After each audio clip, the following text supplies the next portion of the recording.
시작할게요. 일주일 동안 잘 계셨어요? 보고 싶었어요? 네. 자, 오늘은 진도부터 나가고 마지막에 그 시험을 보고 해설지도 다 나눠 드릴 거예요. 그래서, 아, 이거 왜 이래? 가는 곳마다 마이크가 이러네. 자, 그럼 121쪽 한번 펴주시겠어요? 121쪽? 121쪽부터 하나하나 차근차근히 배우게 될 거예요. 오늘 배울 것들은, 계급과 계층 이론, 그 다음에 사회적 소수자, 그 다음에 절대적 빈곤, 빈곤에 대한 것들, 그 다음에 사회보장제도, 사회변동이론, 사회운동, 정보사회와 산업사회. 8개를 배워가야 될 것 같아요. 긴 주제가 아니에요. 되게 짤막짤막하고 포인트만 잘 보시면 문제를 풀 수 있고요. 재밌는 얘기들도 많으니까, 그걸로 이해하셔도 좋을 것 같아요. 자, 제일 먼저 사회계층화 이론을 한번 보도록 할게요. 사회계층화 이론. 자, 사회계층화 이론은 사회불평등을 설명하는 이론인데요. 이 사회계층화 이론은 두 가지로 나눠질 수 있습니다. 먼저 첫 번째로 계급이 있어요. 계급이 있는데요. 왜 이러냐? 어떡하지? 자, 계급이 있는데 이 계급 같은 경우에는 누가 얘기했냐면 마르크스가 얘기를 하고 있어요. 자, 마르크스 같은 경우에 갈등론에 대한 얘기들 하고 있는 거죠. 그래서 이 계급은 갈등론과 연관시켜서 생각을 하시면 조금 쉬울 수 있다라는 겁니다. 자, 계급은 어떻게 사회 불평등에 대한 설명을 하고 있는가 하면요. 생산수단을 소유 여부에 따라서 계층화를 나누고 있습니다. 이 생산수단의 소유 여부라는 말은 경제적 요인으로 사회 불평등을 설명을 한다는 거죠. 경제적 요인으로 모든 것을 설명을 하고 있어요. 그래서 이 계급을 얘기할 때 이런 것들이 좀 나와요. 뭐냐? 경제적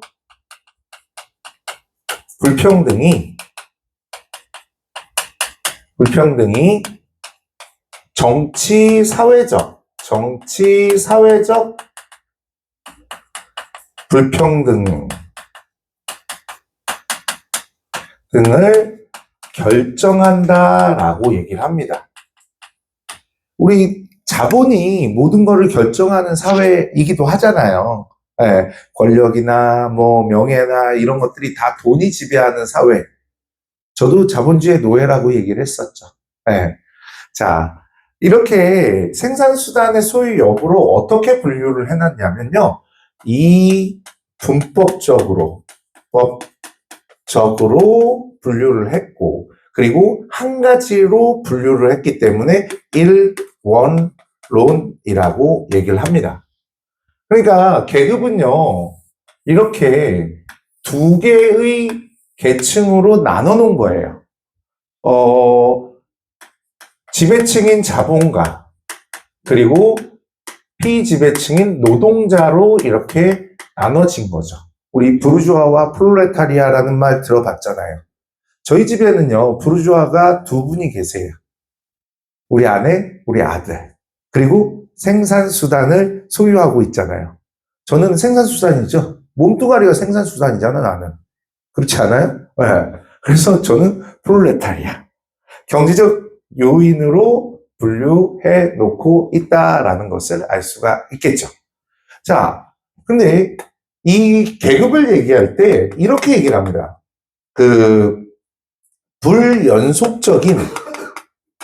불연속적 계층 구조를 지니고 있다라고 설명을 하고 있어요. 불연속적 계층 구조는 얘네 둘이 섞이지 않는다는 얘기예요.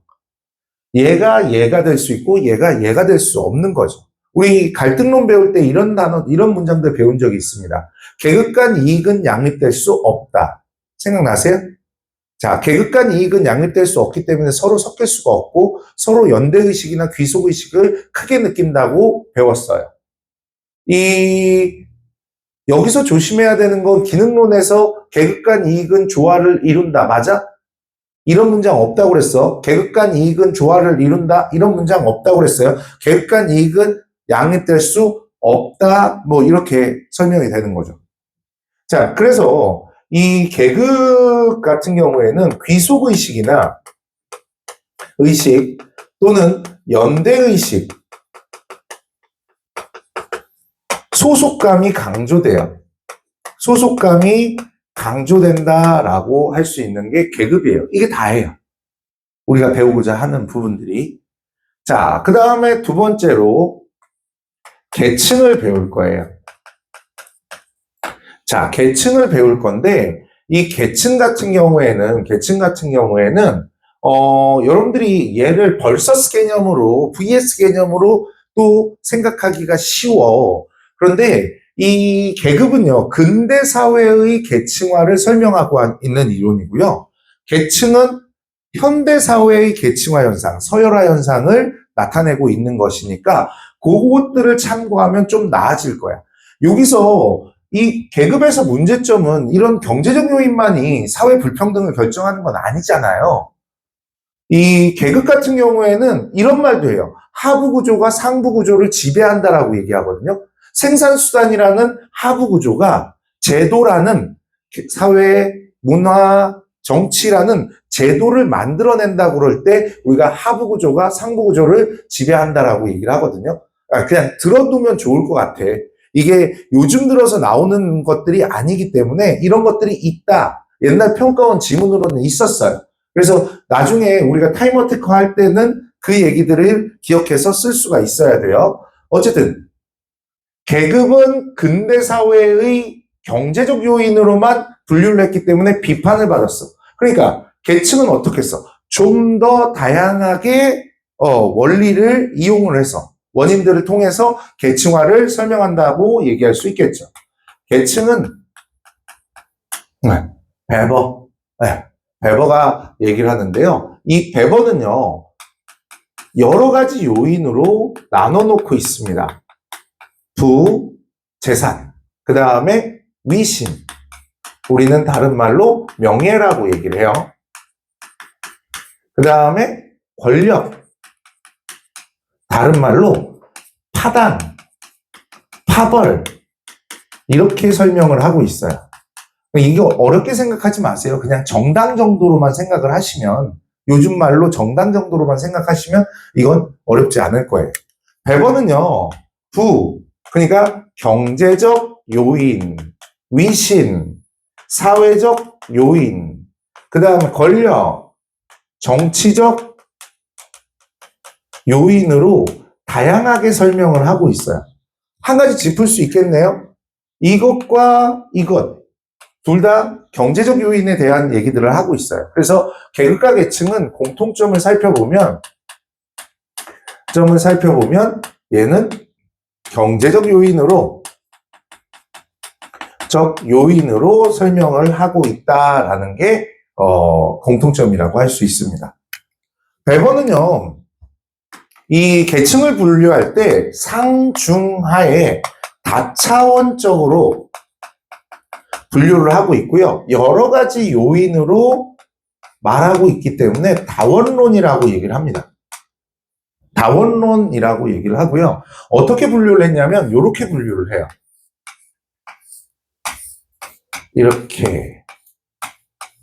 이렇게 분류를 해요.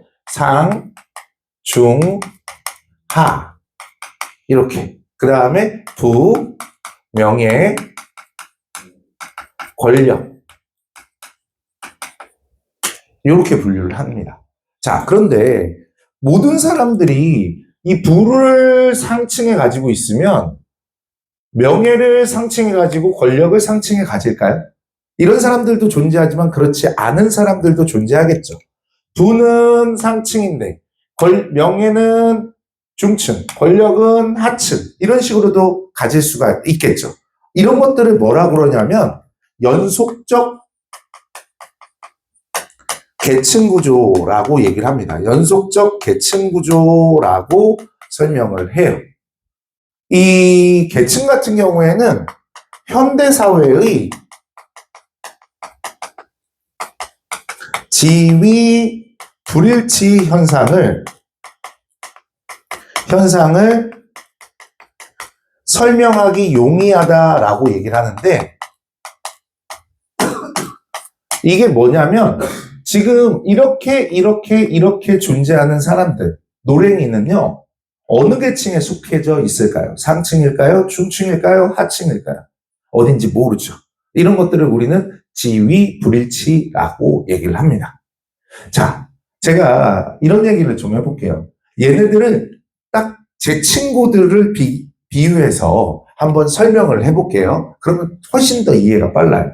제 친구 중에 대학교 4학년 때 국정원고시에 합격을 한 친구가 있어요.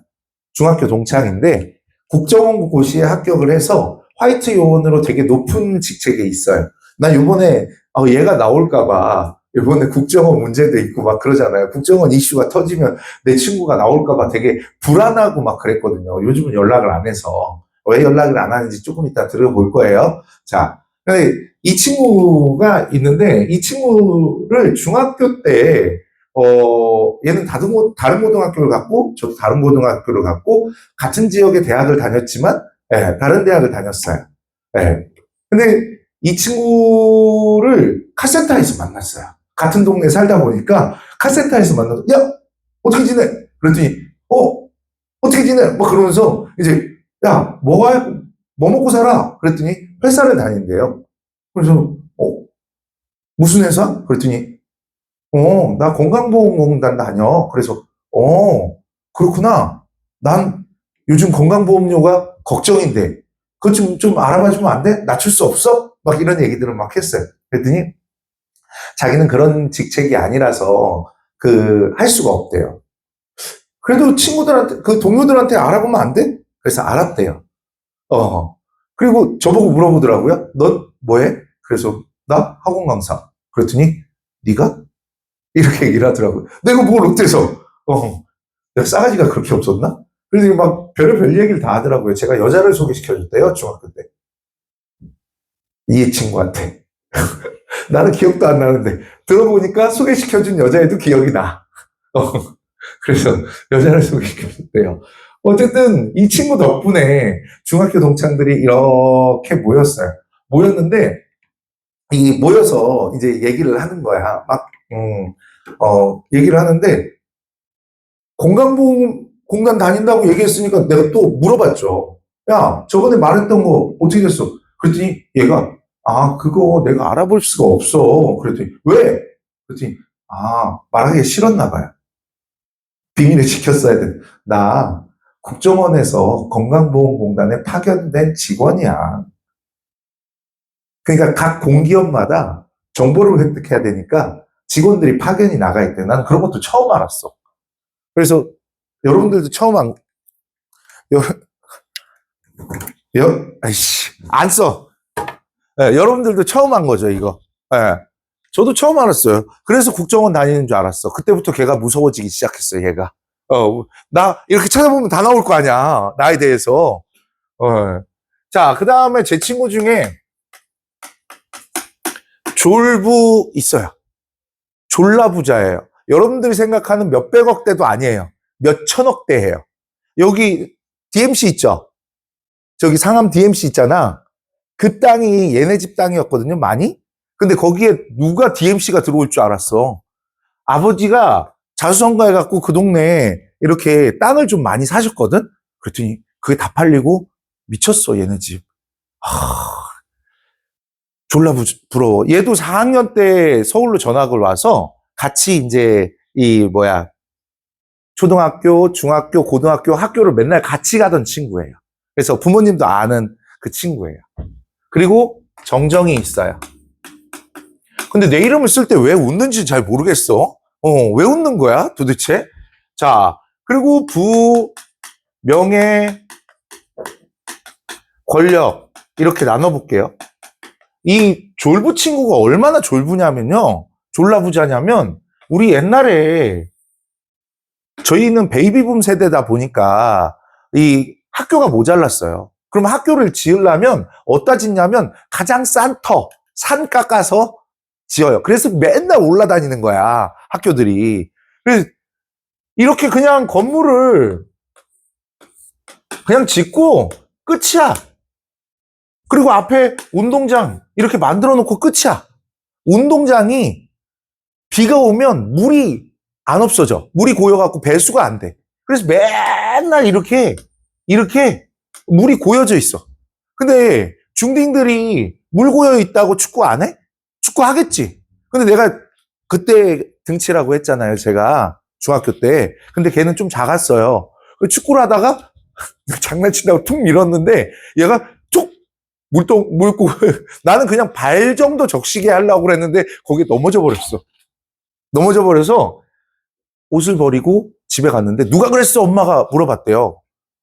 정정이 그랬어. 그랬대요. 그래서 정정이 왜 그래? 괴롭혀? 그랬더니 아니 축구하다가 밀렸다고 그래서 젖은 거라고 그랬는데 다음날 아빠가 오셨어요. 아빠가 오시더니 교장 선생님한테 운동장 좀 정비해도 되겠냐고 여쭤봤대요. 그랬더니 좋다고 하셨겠죠. 교장 선생님은 포크레인 하나 정도 갖고 와갖고 이렇게 정리하시는 줄 알았겠죠? 근데 덤프 트럭이 막 올라와요.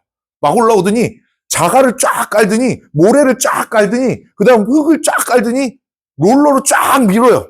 롤러로 쫙 밀고 쫙 다음부터 물 안 고임 배수 시설을 그냥 다 만들어버린 거예요.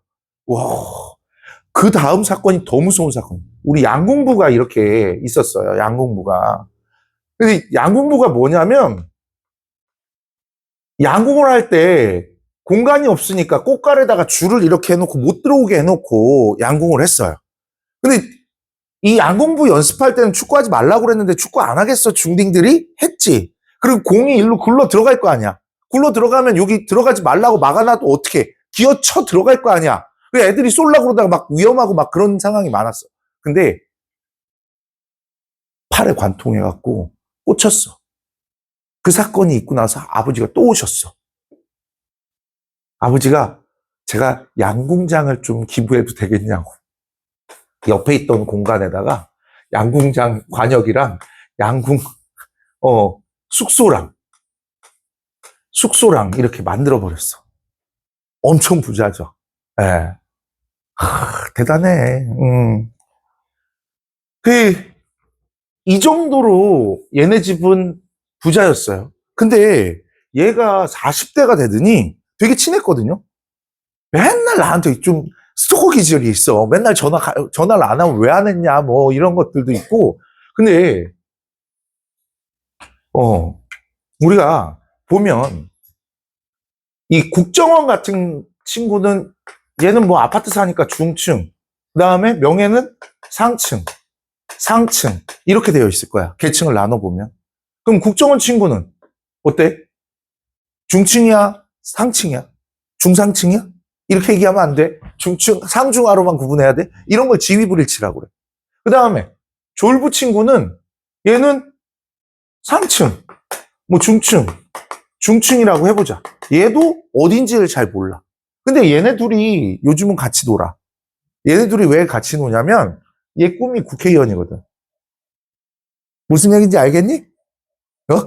조만간 이 동네에서 출마할 수도 있어. 가깝기 때문에. 무슨 당으로 출마할지는 잘 모르겠지만 일단은 그렇다. 엄청 착해요, 얘. 꿈이 큰 거지. 모르겠다. 자, 근데 정정을 볼게요, 정정. 하하하 웃고 있죠. 네. 같이 놀아요, 안 놀아요? 안 놀죠? 같이 안 놀아요? 이해돼요? 불연속적 계층구조라고 이해가 돼요? 이제 어려운 단어는 다 알겠죠? 불연속적, 연속적과 그 다음에 이렇게 섞이지 않는 것들, 지위불일치 이런 것들을 좀 살펴볼 수 있었으면 좋겠어요. 계급과 계층은 요즘 잘 안 나오는 문제 중에 하나예요. 하지만 모의고사에는 항상 그 기출문제를 풀 때 나오기 때문에 개념을 모르면 풀 수가 없잖아요. 간단한 개념이지만 짚어보고 보시고 문제를 풀었으면 좋겠다라는 거예요. 자, 이렇게 됐고요. 그 다음 볼게. 자, 우리 128쪽을 보시면 사회계층 구조는 도표를 할 때 했어요. 도표를 할 때 했고요. 뭐 배울 거냐면 사회적 소수자 130쪽을 보게 될 거예요. 130쪽의 사회적 소수자.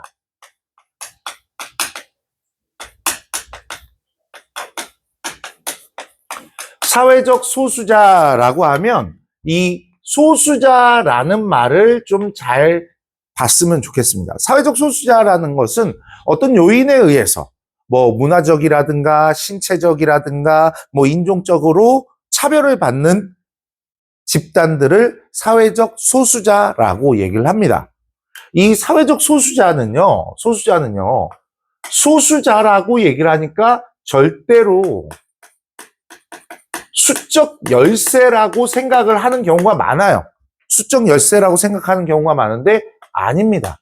얘네는 권력의 열세라고 할 수 있다는 거예요. 이 이야기를 해드리면 제가 2008년도에 우리 아내랑 결혼하려고 제가 얘기했나요? 우리 아내 만났어?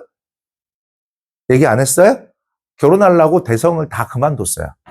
오프라인 학원을 다 그만뒀다고. 나 지금 대성을 못 가는 이유가 그거야. 사고 치고 나왔기 때문에 중간에 나왔어요. 안 한다고. 그리고 우리 아내랑 데이트하고 결혼을 했어요. 2009년 1월 18일 날 결혼을 했는데 우리 그때쯤 제가 학원을 차리려고 준비를 하고 있었어요. 근데 선배한테 전화가 왔습니다. 야, 요즘 잘 지내냐? 그러길래 잘 지내죠. 너 요즘 논다며. 무슨 얘기예요? 인강해요. 오프 안 할 뿐이지 온라인은 하고 있어요. 그랬더니 아 그래? 알바나 하나 해라. 그래서 제가 무슨 알바요? 그 선배가 축협 이사였어요. 네, 축구협회. 그래서 나 축구 싫어한다고 얘기했잖아요. 나 야구 좋아한다고. 그랬더니 축구 싫어하는 놈이 해야 되는 알바래요.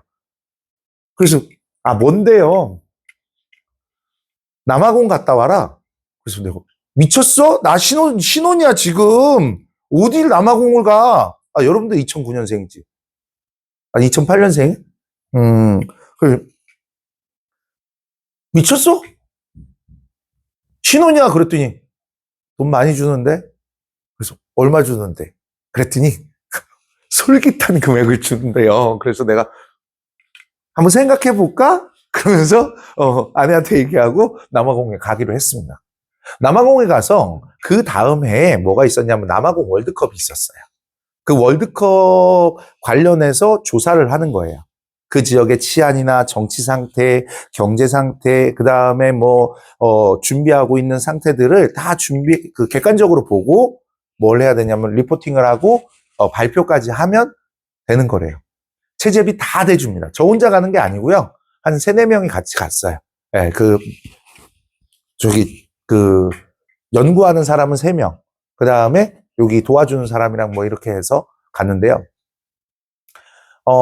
도착을 한 곳이 요하네츠버그라는 옛날에 금광이 발달했던 남아공의 행정수도예요. 거기는, 아레나도 짓고 있고, 그 다음에 또 많은 인프라가 구축되고 있는 중이었고요. 생각보다 내가 생각한 아프리카는 아니었어. 그냥 서울과 같은 도시였던 것 같아. 느낌이. 그래서 호텔에서 이렇게 화장실을 가려고 갔는데 칸이 3칸이야. 근데 이상한 데 들어가면 안 되잖아요. 잡혀가잖아. 그래서 봤더니 맨, 우먼, 컬러드라고 되어 있어. 컬러드? 근데 컬러드는 남녀도 구분이 안 돼 있는 거야. 그래서 이 새끼들 이상하네? 그리고 맨으로 들어가고 나와서 생각을 해보니까 광분할 정도야. 이 미친 것들. 지금 시대가 어느 시대인데 지금 인종차별을 하고 있어.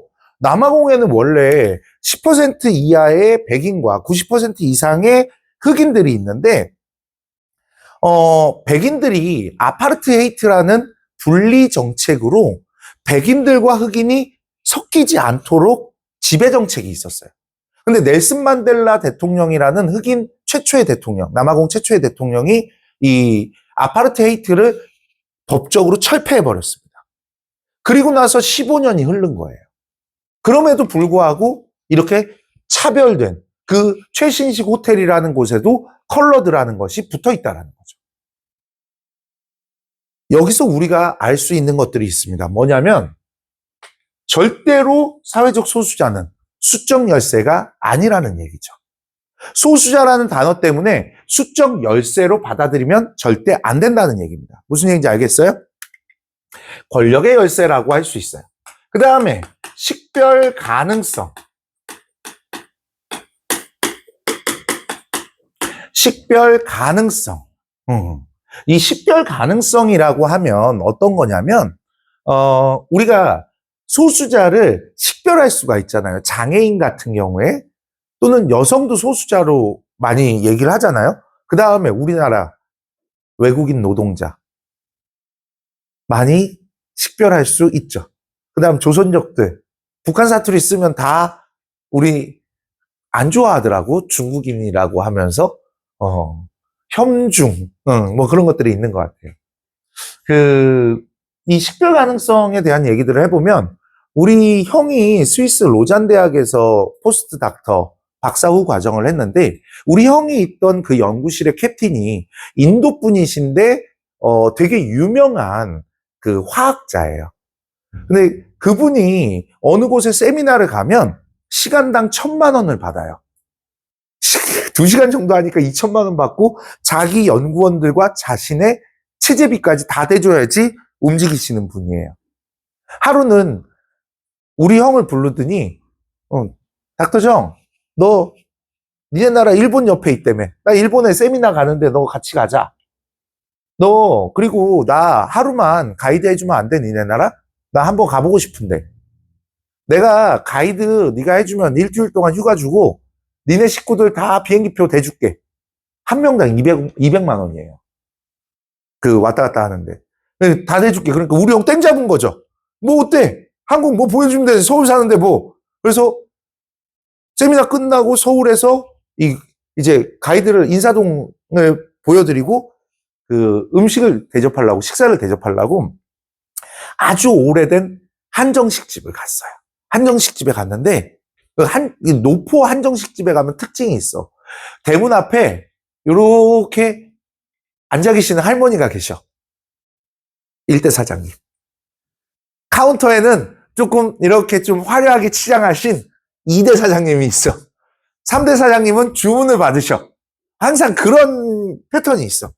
그래서 넷이서 이렇게 백인 두 분이랑 인도인 그 교수님이랑 우리 형이 이렇게 앉아서 우리 형이 이제 시켰죠. 근데 뭐 불고기랑 뭐 시켰다고 들었어요. 시켰는데 반찬이 미친 듯이 나오잖아. 이렇게. 그러니까 되게 놀라시면서 왜 이렇게 많이 시켰냐. 스위스에서는 이 반찬 한 그릇도 다 시켜야 돼. 난 스위스 물가를 보고 깜짝 놀랐잖아. 옛날에 총각 때 우리 엄마 아버지 모시고 스위스 갔는데 맥도날드에서 세트 7개 시켰거든. 그 집 식구 넷이니까. 7개를 시켰는데 22만 몇천 원 나왔어. 엄청나지. 근데 이렇게 시키니까 놀란 거지. 근데 우리 형 자랑스럽게 뭐라고 얘기했는지 메인 디쉬만 빼놓고 프리. 그랬더니 오 그런데 리필도 프리. 그랬더니 와우 막 그러는 거야. 그랬대. 막 그랬대. 근데 근데 갑자기 아까 대문 앞에 앉아 계시던 할머니가 오시더니 인도 교수님이 되게 그 인도인들은 큰 쌤족하고 이렇게 작으신 분들이 있는데 작으신 분이야. 우리 동남아시아 분 같은 오시더니 아이고 일하러 왔어? 아 고생이 많아. 아유 우리 할아버지도 옛날에 사우디에서 일하셨어. 그래서 돈 벌어갖고 식당도 차린 거야. 아이고 그냥 결혼했어? 자식은 있고? 아이고 열심히 일해야 돼. 야야야 여기 밥 한 공기 더 갖다 줘. 우리 상징적 상호작용론 아시죠? 이렇게 말이 통하지 않더라도 상황 맥락을 통해서 의미를 이해할 수 있는 거잖아. 그래서 우리 형한테 이상하니까 물어본 거야. 통역을 하라고. 근데 우리 형 당황을 하는 거잖아. 이 의미가 뭔지 알지? 당황을 하는 거잖아. 근데 우리 형이 기지를 발휘해서 한마디로 정의했대. 트래디셔널. 전통이라고. 우리는 귀한 분이 오시면 밥 한 공기 더 드린다고. 그러면서 그러면서 very kind 뭐 그러면서 막 이런 얘기를 했다고 그러면서 집에 와갖고 광분하면서 이 얘기를 하는 거야. 그래서 내가 이과는 조용히 해. 뭐 틀림과 다름에 대해서 얘기를 하는데 그런 거 아니니까 조용히 해 그냥. 그래서 뭐가 그러냐고. 그래서 내가 야, 틀림과 다름을 논하기 전에 같음을 논해야지 차별이 없는 거야. 그랬더니 조용하시더라고. 어쨌든 소수자는 식별 가능성. 그 다음 세 번째. 집합적 정체성. 집합적 정체성. 자, 집합적 정체성은 우리 무리가 소수자 집단이라는 걸 얘기를 하고 있는 거야. 이것도 성불평등으로 한번 설명을 해볼게요. 실제 저한테 있었던 일인데 제가 학원을 차리고 제 제자였던 친구들, 여학생 2명, 여학생이라고 하면 안 되겠지, 이제 40이 넘었는데.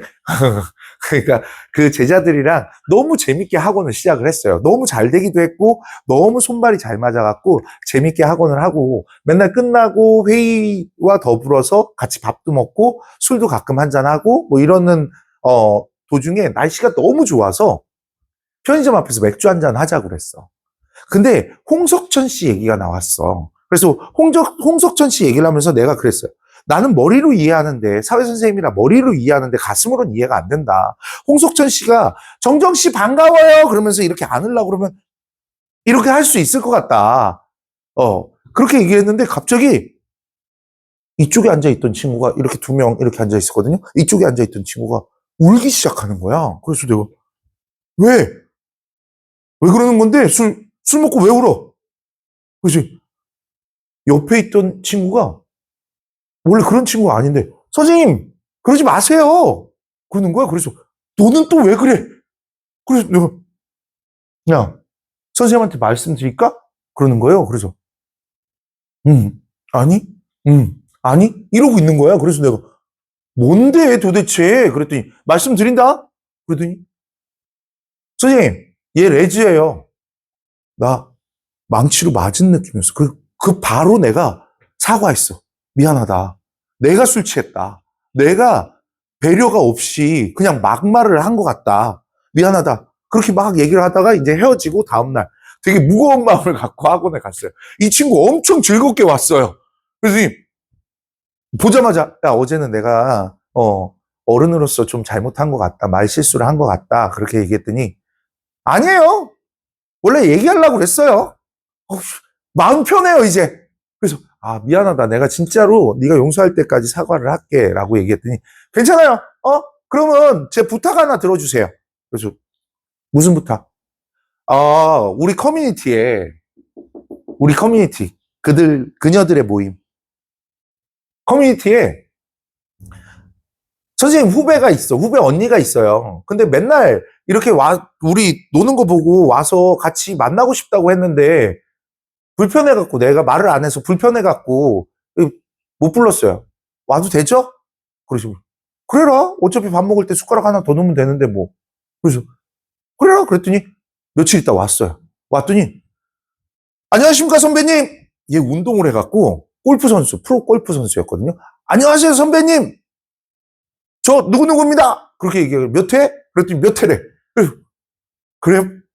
밥 먹어요? 앉아요? 밥 먹어요? 술 한잔 먹고 재밌게 놀았어요. 옛날 얘기하고 막 이거 운동장 어떻게 만들어졌고 뭐 이런 얘기도 막 하고 막 내 친구네 아빠가 만들었다 뭐 이런 얘기도 하고 막 그랬는데 이 친구가 헤어질 때 잘 먹었습니다. 선배님 다음에 또 와도 되죠? 그러길래 와 언제든지 와. 그랬더니 여자친구랑 와도 되죠? 그래서 조금 여자친구? 그래 그래 와. 그래서 일주일인가 있다가 같이 왔어요. 손을 꼭 붙잡고 같이 왔어요.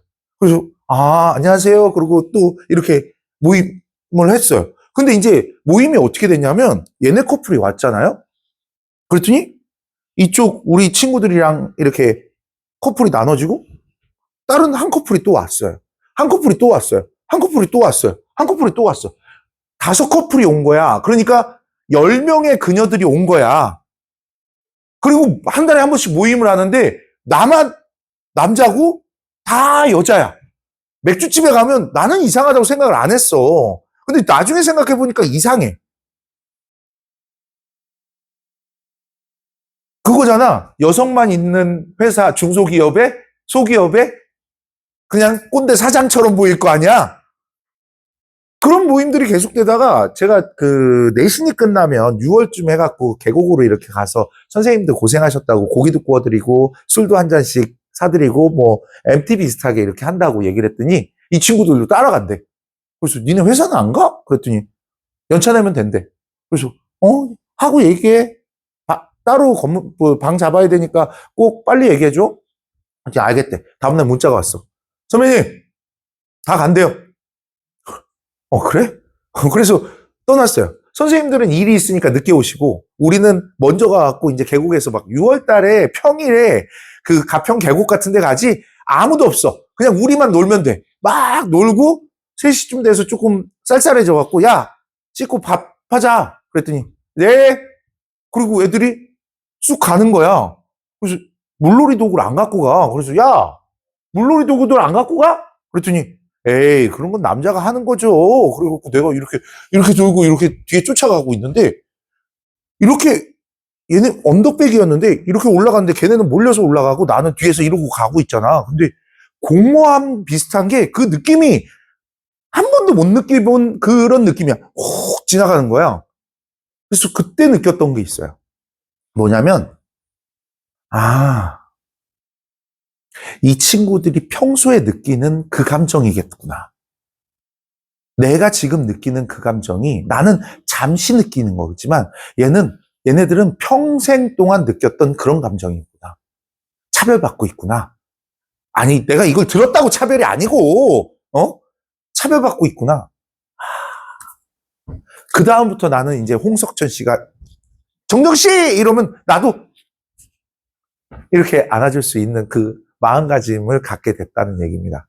그들은 그들만의 집합적 정체성이 있어요. 그래서 다른 사람과 이렇게 떨어져서 비밀 커뮤니티를 만들고 이렇게 했던 거예요. 자, 그러면 우리가 하나 더 보면 사회적 소수자는 상대적 규정이에요.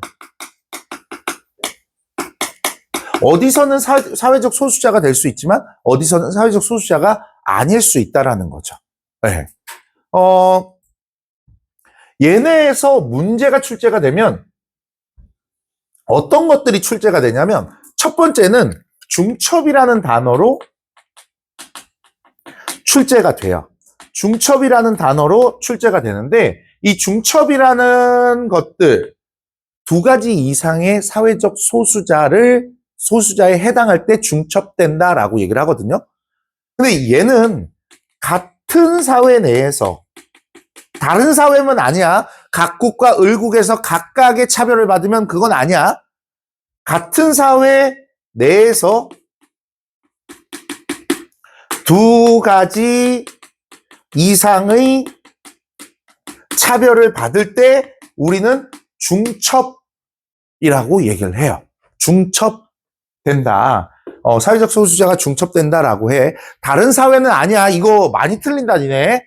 그 다음 2번째로 볼 게 뭐냐면 이 사회적 소수자를 해결하기 위한 방법들이 있어. 그게 뭐냐면 적극적 우대 조치야. 적극적 우대 조치를 얘기를 합니다. 적극적 우대 조치는 우대를 잘 봐야 돼. 우대라는 것은 핸디캡이 아니라 어드밴테이지를 준다는 얘기야. 다른 말로 하면 이 말을 합리적 차별이라고 얘기해요. 합리적 차별이라고 얘기를 하는데 합리적으로 이 사람들에게 더 해주는 것이겠지. 예를 들자면 우리 예전에는 농어촌 전용이 정원 내에 있었어요. 정원 내에 있다는 말이 뭐냐면 농어촌 전형을 정원 안에서 뽑게 되면 점수가 낮은데도 합격이 되고 점수가 높은데 불구하고 떨어지게 되는 이러한 사태가 나타났다고. 그래서 이런 것들이 소송이 일어나고 막 많은 일들이 있어서 이제는 농어촌 전형이나 장애인 전형, 국가 전형, 국가 유공자 전형 이런 것들은 따로 빼서 이렇게 모집을 하는 이런 정원 외 전형으로 바뀐 거예요. 이런 것들이 어드밴티지를 주는 적극적 우대 조치라고 할 수 있겠죠. 근데 여러분들이 되게 실수하는 부분이 이 부분들이야. 차별금지법이라고 나오면 이 차별금지법은 뭘 해주는 거야? 더 해주는 거야? 동등하게 해주는 거야? 동등하게 해주는 거란 말이야. 우대 조치 뭐라고? 합리적으로 차별해주는 거라고, 더 해주는 거라고. 그래서 이 차별금지법은 동등한 권리를 해주는 거지 적극적 우대 조치를 해주는 것이 아니야. 여기서도 많이 날아가. 여러분들이 많이 날아가는 게 이 부분들에서 많이 날아가게 된다는 얘기야. 요거 꼭 기억해야 돼. 요거 이런 게 어렵지 않아. 야, 여기서 낚이면 공부 다시 해야 돼. 여기서 낚이면 공부 다시 하는 거고 요런 부분들을 정확하게 기억하고 문제를 풀 수 있어야 돼. 알겠죠? 자, 한번 지우고 이제 빈곤으로 갈게요. 오늘 배우는 것 중에 빈곤이 가장 어려워요. 몇 쪽이냐면 140쪽.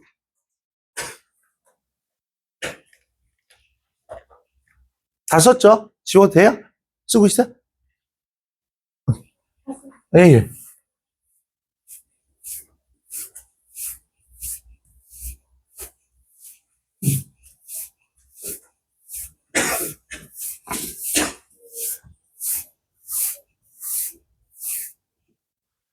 자, 빈곤을 한번 볼게요. 빈곤. 우리 이 빈곤을 얘기를 할 때 절대적 빈곤과 상대적 빈곤에 대한 얘기들을 해요. 빈곤의 개념을 모르는 건 아니잖아요. 소득이나 자원이 부족한 상태를 우리는 빈곤이라고 얘기를 하는데 먼저 봐야 될 것들이 절대적 빈곤이라는 것들을 살펴볼 거예요. 절대적 빈곤은 찢어지게 가난해서 먹고 살기 힘든 상태를 우리는 절대적 빈곤이라고 얘기를 합니다. 의미들을 살펴보면 최소한의 생활을 영위하기 위한 소득이나 자원이 부족한 상태를 우리는 절대적 빈곤이라고 얘기를 합니다. 찢어지게 가난해서 이 말 앞에 사라진 단어가 있어요. 뭐냐면 똥구녕이 찢어지도록 가난한 이런 뜻이에요. 왜 이런 말이 나왔냐면 여러분들 보릿고개라는 말 들어보신 적 있죠? 딱 이때쯤이야. 봄나물이 막 올라오던 이 시기가 되면 가을에 추수했던 쌀이 떨어지고요. 더 이상 먹을 게 없어. 보리를 추수하려면 한 달이 있어야지 보리를 추수할 수 있어. 그 시간 동안 사람들은 나무 껍데기, 봄나물, 우리나라처럼 독초 많이 먹는 나라도 없어. 엄청 독초를 많이 먹어. 그 우리가 좋아하는 고사리도 독초라고 내가 얘기한 적이 있는 것 같은데? 우리 엄마가 나한테 얘기 안 했어? 우리 엄마 봄나무를 이렇게 캐는 거를 봤으니까 내가 어렸을 때 뭘 했겠어? 엄마 따라서 온 동네에 있는 작은 풀들을 다 캐갖고 바구니에 이렇게 해갖고 엄마를 갖다 줬더니 안 되겠나 싶었나 봐. 산에 독초가 얼마나 많은데. 니네 여름철에 산에 올라가면 포도송이 잘 안 익은 포도송이처럼 빨간 게 막 이렇게 달려져 있는 천남성이라는 게 있어. 그냥 길거리에 이렇게 산에 있어. 그거 따먹지 마라. 그 사약 재료다. 아무거나 주워 먹으면 안 돼, 산에서. 근데 내가 산에서 아무거나 주워 먹을까봐 엄마가 고사리는 이렇게 생겼어. 그러면서 가르쳐 주시면서 고사리를 꺾는 방법들을 알려줬어. 근데 우리 엄마가 고사리, 야, 일로 와봐. 혀 내밀어봐. 하얀 즙이 나오더라고. 혀에다가 이렇게 딱 찍어주시더라고. 근데 조금 있다가, 왜? 혀가 마비가 돼서 말을 못 하는 거야. 우리 엄마 가르쳐 준 거지. 아무거나 꺾어서 먹지 말라는 얘기지. 야, 고사리 어떤 줄 알아? 다 삶아갖고, 채취해서 삶아서 말려. 말린 다음에 다시 불려서 독소를 제거한 다음에 먹는 게 고사리란 말이야. 원래 고사리 초록색이야. 갈색이 아니고. 근데 그럴 정도로 우리는 아무거나 먹는다. 근데 애들은 어땠겠어? 배가 고프니까 흙도 집어먹어. 그 흙을 이렇게 집어먹는단 말이야. 흙을 집어먹으면 어떻게 되냐면 변비가 먹은 것도 없는데 변비가 꽉 생긴대. 그래서 애들 연약하잖아. 그래서 똥구녕이 찢어진대. 똥을 누다가 울고 막. 그래서 똥구녕이 찢어지도록 가난하다. 이런 얘기를 한대요. 자, 이 절대적 빈곤이라는 것은 기준을 가지고 있는데 그런 것들을 우리는 빈곤선이라고 얘기를 해요. 이런 것들을 다른 말로 하자면 소득 기준이라고 얘기를 해요. 소득 기준. 절대적 빈곤의 빈곤선은요, 최저 생계비를 기준으로 해요. 여러분들 최저 생계비지 최저 임금 아니야? 기출됐었던 거야? 최저 임금 아니야? 최저 생계비야? 많이 틀려? 이런 거 틀리면 엄청 속상하지. 그리고 이거 뭐야? 이 빈곤 문제 지영이 누나가 너희들을 구한 거야. 2015년에 지영이 누나가 오류를 발견해서 이거를 건의를 했단 말이야. 그쪽 연구실에서. 오류인 거야. 그래서 5년 동안 문제가 안 나오다가 요즘은 계산하는 문제는 안 나오고 뭐가 나와? 이렇게 개념 문제가 나오게 되니까 공통점 같은 것들을 잘 보실 수 있어야 돼요. 자, 절대적 빈곤은요, 이제 절대적 빈곤에 빠진 가구 비율을 계산을 하는데 이 절대적 빈곤율이라고 해요. 절대적 빈곤율이라고 합니다. 이 절대적 빈곤율은 최저 생계비 미만의 소득을 지닌, 자, 뭐냐면 가구 비율이에요. 가구 비율을 우리는 절대적 빈곤이라고 얘기를 합니다. 빈곤율이라고 해요. 뭐라고? 가구 비율이야. 소득 비율이 아니야. 전체 가구 중에 절대적 빈곤이 몇 %냐? 이렇게 물어보는 게 절대적 빈곤율이야. 절대 소득 비율이 아니라는 걸 알아둬야 돼.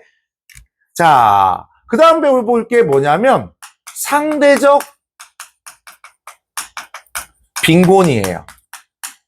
상대적 빈곤의 의미는요, 여러분들이 다 알 거야. 뭐냐면 다른 가구보다 소득이나 자원이 부족한 상태를 우리는 상대적 빈곤이라고 얘기를 합니다. 이 상대적 빈곤의 빈곤선을 보시면 얘는 중위 소득의 50%를 기준으로 하고 있어요. 중위 소득이라는 것은 평균 소득이 아니에요. 얘는 중간 순위의 소득을 중위 소득이라고 해요. 절대 평균 소득이 아닙니다. 이것도 바꿔서 낼 수 있어요. 그럼 우리가 중위 소득이 어떤 거냐? 보세요. 100만 원 버는 사람이 있고 400만 원 버는 사람이 있고 1000만 원 버는 사람이 있어요. 1000만 원 버는 사람이 있는데 여기서 우리가 평균 소득을 살펴보게 되면 평균 소득 얼마? 500만 원일 거야. 그런데 중위 소득을 볼게요. 중간 순위의 소득 얼마죠? 아이고, 400만 원이 되는 거죠. 400만 원이 되는 거죠. 그죠? 다른 거야. 얘는 소득 1등부터 꼴찌까지 쭉 나열한 다음에 중간 순위의 소득을 찾는 거야. 그렇기 때문에 소득 분포를 고려해서 살펴보는 빈곤이라고 얘기를 해. 그래서 소득 분포를